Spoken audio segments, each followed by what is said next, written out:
So this is not my usual video, but it's a video I have to make nonetheless. As a female in the business world, I have faced quite a few challenges. Looking back at my life, I realize that I had very little guidance and very few female mentors that I could look up to or that has gone through this before me. I really want to make this video to put that message out there that I wish I had when I was there. If this message is not for you, please share it with your daughter or your sister, anyone that you think it could be valuable to. I've worked in finance and investments for 10 years, and I feel that there are a few things I faced that I was not prepared for at all, and that I also never expected.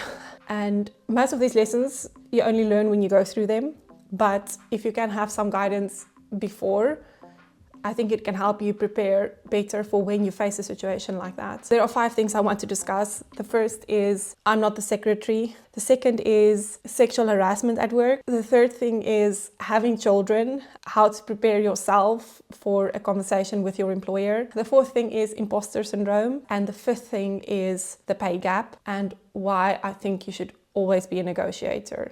I grew up in a house with my older sister, and I have more siblings, but they only came later. And my parents never treated us as girls, as in we didn't have any traditional gender roles. Our father basically told us you can do whatever you want and you can be whatever you want. I wanted to be an astronaut, and then I wanted to be a doctor, and in the end I decided I wanted to be a businesswoman, and that's why I qualified as a chartered accountant. And I never had this idea that some things are only reserved for men, or that men can do things better than me in any way. And the first time I ever felt that feeling that someone is treating me different because I'm female was when I started working in London.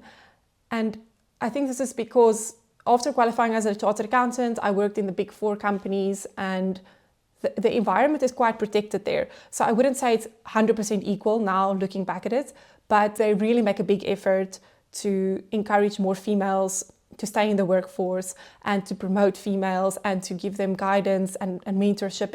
But when I left the Big 4, this is the first time I became very aware that most of the meetings that I was in, I was the only female.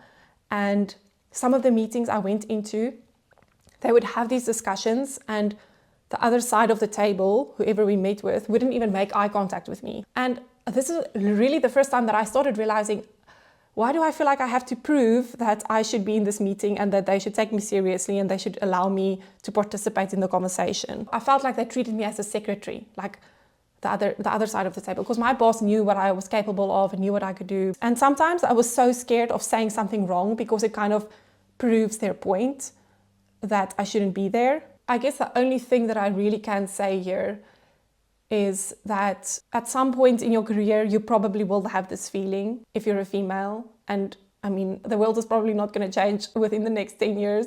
My advice here would be to not have a victim mentality. Going out into the corporate world or into the business world thinking that the world owes you something is really not going to get you anywhere. And you should rather go in and say, I want to get my confidence up as quickly as possible. And how can I get there? How much extra can I read? How much extra work can I put in to make sure that I'm confident enough to speak up? Because you can't be left behind. And 2 more things is I would encourage you to get a mentor in your workplace, because as soon as you have someone that has your back, you have someone looking out for you in senior meetings, and also someone that can give you guidance if you're in a difficult situation. And if you have difficulty to make your voice heard, I realized that once I started putting content out, this was an easy way for me to make my voice heard and to show what I know, how creative I can be, and how I can analyze different things and research different topics. It doesn't have to be in the form of a YouTube video, but I started writing content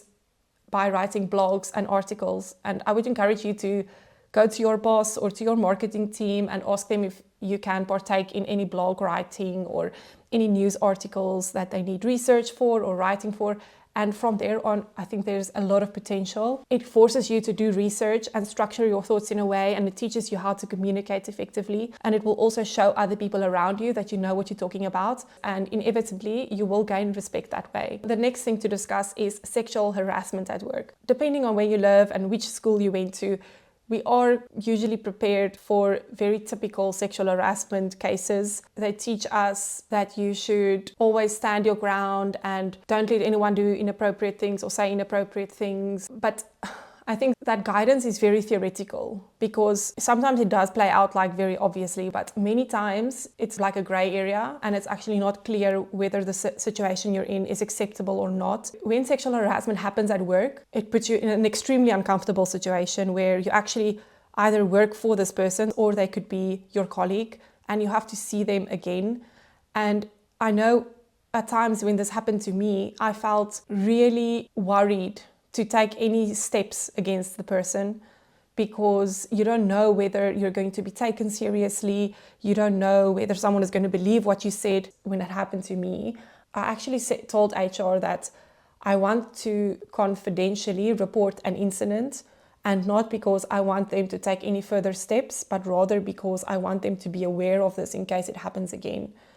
And it escalated into something else, and I assume that there was a lot of history from this person. Despite how much effort companies put in to try to create an environment where you feel comfortable to report something, it's so hard. What I want to say is that this is likely something that you are going to face in your corporate life, and I want you to be prepared for it. And I wish you the confidence and the bravery to report something that happens. And I don't want you to think you're alone in this and that you're too scared to say something because you might be ignored, or they might not believe you, or you might lose your job. But also there are probably more resources and support for you out there than you realize. I would really encourage you to see the resources and the routes that are available to you within your company if you're in a big organization, or if you're in a small organization, if you can have a conversation with someone confidentially to ask them for their advice. And of course, if you need to, you can always reach out to me. If I can help you, I would definitely try to. The next challenge that I faced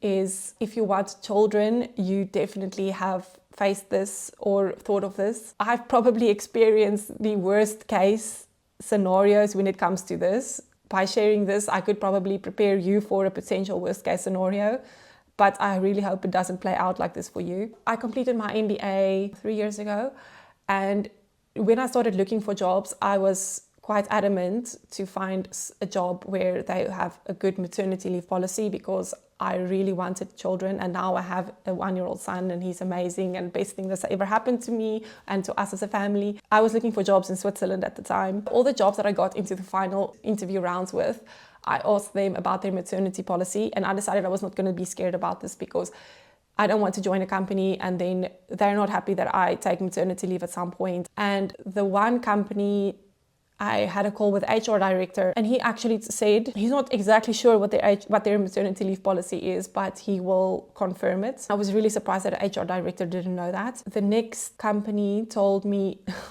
it was a smaller company, and the hiring manager told me that she doesn't even know if they have a maternity policy, because no one has had maternity leave since she's worked at the company. She also couldn't give me an answer. And I guess the worst one I faced is actually the potential hiring company's board member that I had a discussion with as part of our interview rounds. Before they took the conversation further, he openly asked me, "We want to know when you're going to have children, because before we decide how much equity to allocate to you, this is important for us to know." I was so shocked to get that question, but I guess that is just like a realistic thing that happens. People would say that's illegal, you can take them to court. But I mean, if you want a job from someone, you're not going to take them to court before you even started. So I kind of just answered and said, no, I don't even know if I want to have children, and which is probably what I would encourage anyone to say is, it's none of their business when you want to have children or if you want to have children, and it should not impact their assessment of you. What I want to say is that it is something that would likely happen, or you would face the scenario at some point in your career. Just realize that a child is very likely going to bring a lot of pleasure and happiness and love into your life, and much more than a job or a boss or your colleagues. Don't sacrifice too much for your job. Now that I have my child, I can completely see and understand. There are more important things in life. If you come back and the role is not there, or it's not the same role, yes, it's not ideal, but these things happen, and it's great if your country or the regulation or your company protects you, but sometimes it's not. but it's okay. You will probably going to be much happier with child in your life. Just something else to mention is once I had my son, after giving birth, I guess for 4 months, I didn't have any motivation to go back to work. And I'm a very, very ambitious person. This was so weird for me to experience. I didn't see potential, and I wasn't optimistic about it anymore. I realize now that it is actually something that's quite common, that it happens to a lot of women after giving birth. And I just want to say, you are probably going to recover from that, and you are going to be your old self again and get your motivation back. I definitely didn't lose my ambition. I probably have more ambition after having my son than I did before. There's actually a good book that I need to show you on that topic. This book is by Sheryl Sandberg, and she was the COO for Facebook and on the board of Facebook for a long time, or of Meta. It's such a good book to help you understand how to be a strong female leader in a business world, and how to handle scenarios like sharing family responsibilities with your husband, and also how to handle maternity in the workplace. And this one really helped me jump back during that period after I had my son, where I felt no motivation to work or go back to work. But it helped me just kind of pinpoint that the fear that I have is actually not a personality trait, and it's much more a lack of education, and it's something that I can overcome by educating myself and teaching myself not to think in that same pattern. It's really a great one if there is something that you want to do but you're too scared to get started. And the last two things is the imposter syndrome and how to be a negotiator. I never thought that I had imposter syndrome. Now that I look back, I realized that there were many situations that I should have spoken up or challenge someone, and I was too scared to say something because I felt like I don't know as much as them. I really only overcame imposter syndrome after my MBA. I was very comfortable in the finance field, but when you put me in conversations with people outside of finance, I felt like they know so much more than me. But the MBA really helped me to realize that you can become not an expert, but you can become knowledgeable about any topic if you read enough about it and you do research, and that there is not some secret knowledge that other people have that is not accessible to you. It's actually really accessible to you if you just put enough effort in, and if you just speak up, you will realize that, you know, your questions aren't stupid and your contributions aren't stupid. It's just really getting to that confidence level where you feel comfortable. And then let's talk about being a negotiator. There's a big gender pay gap, and there are many reasons that it exists,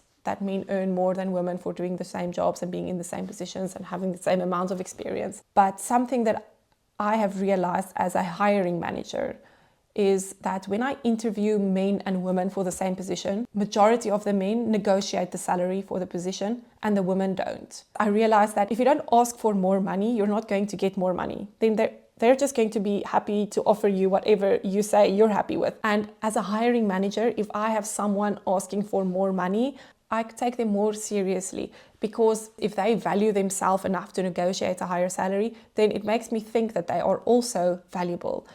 And being a negotiator, or you're just being brave enough to negotiate, is a valuable skill to have. In a business, you want to employ someone that can be a negotiator, that can negotiate with suppliers or with customers. If someone can already show me that skill during the interview stage, then I would actually be more favorable towards that candidate. They're not going to think you're stupid or how can you ask for more money. They will actually have respect for you.